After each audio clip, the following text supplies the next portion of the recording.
नमस्ते बच्चों, कक्षा 9 विषय गणित और प्रश्नावली अपनी चल रही है 9.3।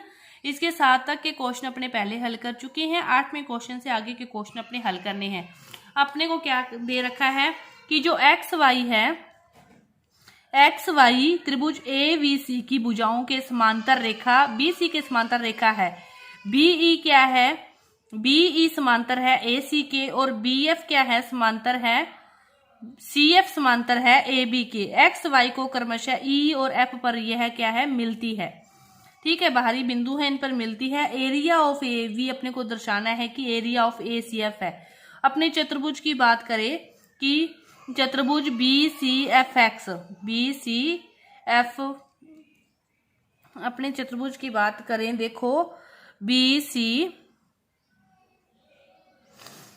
सी, इसकी भी बात कर सकते हैं, चाहे इसकी कर लो, किसी की कर लो। ये भी एक चतुर्भुज बन रहा है, देखो, और ये भी एक क्या बन रहा है? चतुर्भुज बन रहा है। ध्यान से देखोगे तो B C by E B के तो क्या है? चतुर्भुज है। B C by E B, तो बी सी और एफ एक्स भी क्या है? एक चतुर्भुज है। दोनों एक चतुर्भुज है। दोनों में से किसकी भी बात कर लो, तो अपने पहले इसकी बात करें। चलो, तो जो बी सी है वो क्या है? समांतर है, इसने दे रखा है। बी सी क्या है? समांतर है इसके ई बाई के, क्योंकि ये इसके समांतर है तो ये भी इसके बी सी के समांतर रेखा खींची जा रही है, वही बात है ये। तो ये भी अपने खींची समांतर है, तो बी सी समांतर है किसके? सी बाई के। बी सी समांतर होगा ई बाई के, सी बाई के तो वो दूसरी होगी, और सी बाई के समांतर क्या होगी? बी ई होगी। बी ई क्या होगी? समांतर सी वाई के। तो फिर ये क्या है? एक समांतर चतुर्भुज हो गया, क्योंकि दोनों भुजाओं के जोड़े क्या है? समांतर है। समांतर चतुर्भुज है ये वाला कि बी सी जो बाई ई है, ये चतुर्भुज क्या हो गया? समांतर चतुर्भुज हो गया। और ए बी सी भी क्या है? और बी सी भी दोनों क्या है? एक ही आधार पर बने हैं। दोनों क्या है कि A B C, A B E, A B E, और ये ए बी सी, और ये वाले जो चतुर्भुज हैं दोनों, ये त्रिभुज हो गया और ये चतुर्भुज हो गया। ये क्या है? एक ही आधार पर बने हैं, तो इन दोनों का क्षेत्रफल क्या होगा? बराबर होगा। कि जो बी ई एक्स का क्षेत्रफल होगा वो किसके बराबर होगा? इसके बराबर होगा। देखो ध्यान से देखो, इधर से देखो इसको, ये एक आधार है बी ई, इसी पर तो ये चतुर्भुज बना हुआ है, और इसी पर ये त्रिभुज बना हुआ है ना। तो एक ही आधार पर बने चतुर्भुज और त्रिभुज का जो क्षेत्रफल होता है वो अपने अभी किया है कि जो चतुर्भुज के क्षेत्रफल का आधा होता है, तो area of B C Y E क्या होगा? 1/2 एरिया किसके बराबर होगा? ए बी ई के, समीकरण नंबर 1। अब इस चतुर्भुज की और इस त्रिभुज की बात करें तो ये भी तो एक ही आधार पर बने हैं, तो फिर क्या होगा? जो एरिया होगा बी सी एफ एक्स का वो होगा 1/2 एरिया ए सी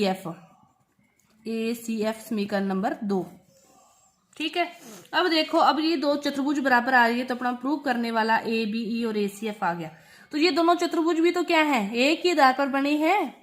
एक ही आधार पर बने चतुर्भुज का क्षेत्रफल भी बराबर होता है, तो area of B C by E बराबर होगा area of B C F X, समीकरण नंबर 3। तो क्या होगा? इक्वेशन 1 2 3 से कि ये दोनों बराबर हैं, ये इसके बराबर, ये इसके बराबर, तो ये दोनों क्या हो जाएंगे? बराबर हो जाएंगे। 1/2 area A B E, 1/2 area A C F, 1/2 से 1/2 कट गया, तो एरिया ए बी ई क्या होगा? बराबर होगा एरिया ए सी एफ के।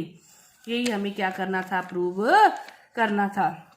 अब देखो 9वां क्वेश्चन क्या दे रखा है कि समांतर चतुर्भुज ए बी सी डी की एक भुजा ए बी को बिंदु पी तक बढ़ाया गया है, और ए से होकर सी पी के समांतर खींची की रेखा बढ़ाई गई ही सी बी को क्यू पर मिलती है। तो फिर समांतर चतुर्भुज पी वी क्यू आर को पूरा किया है, तो दर्शाइए कि जो एरिया है इसका दोनों का क्या है? बराबर है।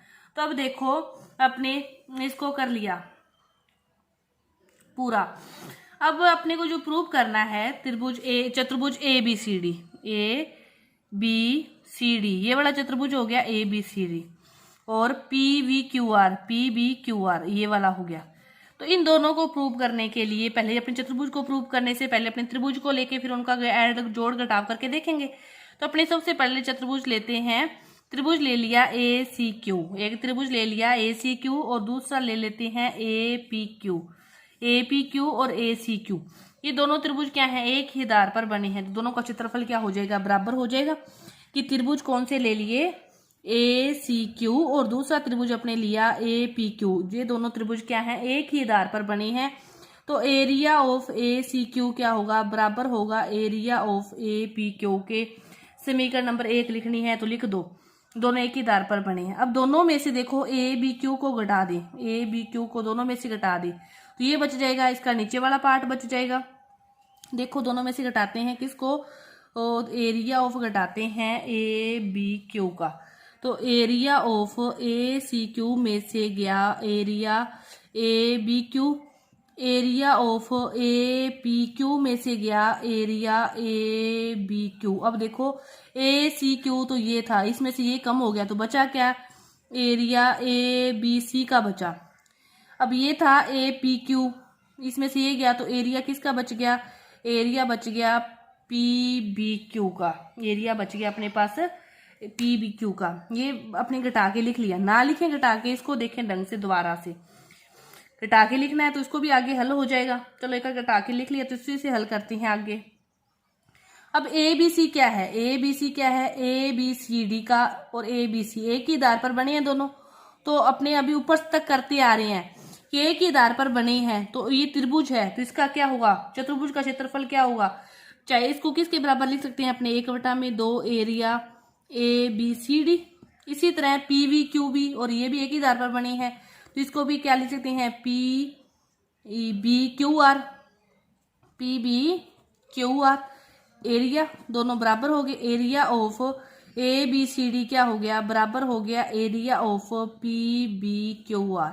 पहले क्या लेना है, एक सिंगल त्रिभुज जिसमें कॉमन भाग हो, ये ले लिया और ये ले लिया, कॉमन भाग को घटा दिया, ऊपर वाला त्रिभुज नीचे वाला त्रिभुज एक ही आधार पर बने हैं, फिर वो वाली प्रॉपर्टी लगा के अपना जो क्वेश्चन है वो हल हो गया। ये था अपना 9वां क्वेश्चन। इसके बाद देखो 10वां क्वेश्चन देखते हैं। 10वां क्वेश्चन क्या दे रखा है, 10वां क्वेश्चन दे रखा है कि एक समलंब ए बी सी डी जिसमें ए बी समांतर डी सी है के विकर्ण ए सी और बी डी परस्पर क्या करते हैं, ओ पर प्रतिच्छेद करते हैं, तो अपने को ये दर्शाना है। तो अपने देखो क्या दर्शाना है, ए ओ डी और बी ओ सी क्या है, बराबर है। वही बात आ गई सेम, पहले अपने क्या ले लो कि एक ही आधार पर जैसे बने हैं कि जो ए बी डी और ए बी सी क्या है, एक ही आधार पर बने हैं, ये वाला और ये वाला एक ही आधार पर बने हैं, दोनों का बराबर होगा, कॉमन मार्क घटा दोगे तो ये वाला आ जाएगा, कुछ भी नहीं है इसमें। तो क्या लिखोगे कि त्रिभुज ए बी डी और त्रिभुज ए बी सी, जो त्रिभुज ए बी सी क्या है, एक ही आधार पर बने हैं, तो इसीलिए area of A B D क्या होगा, बराबर होगा area of A B C के। तो इसमें से घटाना क्या है, ए बी ओ, तो area of A B O क्या करना है, दोनों में से घटाना है। तो area of A B D minus area of A B O बराबर area A B C minus area A B O. अब देखो ए बी डी पूरा था, इसमें से ये कम हो गया, बचा क्या, A O D, area A O D. इसी तरह ए बी सी ये पूरा था, घटा दिया, ये बचा क्या, बी ओ सी, तो एरिया बी ओ सी। ये दोनों क्या आगे जो प्रूव करना था वही चीज अपने सामने आ गई। बिल्कुल सौखा सा आपका ये क्वेश्चन था 10वां। इसके बाद देखो 11वां क्वेश्चन क्या दे रखा है, आकृति बनाई नहीं है, चलो अपने बनाते हैं। आकृति अपने पास है इस प्रकार, ये अपने पास आकृति है, ठीक है। अपने को नाम दे रखे हैं ये ए बी, यहाँ पे सी है, ये डी है और यहाँ पे दे रखा है ई और ये दे रखा है एफ। ए को मिलाया है सी से, सी को फिर मिला रखा है बी से और ए को मिला रखा है एफ से। इस प्रकार ये आकृति दे रखी है और अपने को प्रूव करना है ए सी बी। ए सी बी का क्षेत्रफल ए सी बी का क्षेत्रफल ए सी एफ के क्षेत्रफल के बराबर होगा। तो देखो इसको प्रूव करने के लिए जो ए सी एफ दोनों जो ये पहला पार्ट है, ध्यान से देखो ए बी सी में भी ये ए बी ए सी भुजा आ रही है, ए सी एफ में भी क्या आ रही है, ए सी भुजा आ रही है। तो लिखोगे त्रिभुज ACB और त्रिभुज ACF क्या है, एक ही आधार AC पर बने हैं। एक ही आधार क्या है, AC पर बने हैं। तो एक ही आधार पर बने त्रिभुजों का क्षेत्रफल क्या होता है, बराबर होता है। एक ही आधार पर बने त्रिभुजों का क्षेत्रफल बराबर होता है। पहला पार्ट अपना कंप्लीट। इसके बाद देखो दूसरा पार्ट करने के लिए अपने ये तो प्रूव कर ही चुके हैं कि एरिया ACB क्या है, बराबर है एरिया ACF के। अब देखो ACB ये है, तो ACB, तो इसमें कौन सा कम रह गया, कौन सा पार्ट देखो दोनों में जोड़ दें कि जो कम हो गया ये बनाने के लिए, AEDF बनाने के लिए। तो एरिया ACB और ACF बनाना है क्या है, एक तो पंचभुज बनाना है, तो अपने को चतुर्भुज का क्षेत्रफल जोड़ना पड़ेगा एक साइड। तो चतुर्भुज का क्षेत्रफल क्या जोड़ें, AEDC ये अलग रह गया, इस पार्ट को जोड़ के देखते हैं। एरिया AEDC को दोनों साइड जोड़ दिया, तो area ACB plus area AEDC, इस साइड भी जोड़ें area ACF plus area AEDC। अब देखो ACB ये वाला है ACB, और इसमें ये जुड़ गया, तो ये इतना पार्ट बन गया। तो ये क्या बन गया, ABCDE, ये तो बन गया एरिया ABCDE। इस साइड देखो ACF, तो ये वाला था, इसमें अपने जोड़ दिया ये वाला, तो ये बन गया इतना पार्ट। तो ये क्या बना, AEDF, ये क्या बना AEDF, एरिया AEDF। यही हमें क्या करना था, प्रूव करना था कि दोनों बराबर हैं। तो अपना ये जो प्रूव करना था वो अपना प्रूव्ड हो गया। तो ये अपना 11 तक की जो क्वेश्चन है पूरे हुए। आगे के जो क्वेश्चन है वो अपने अगली वीडियो में करेंगे। धन्यवाद।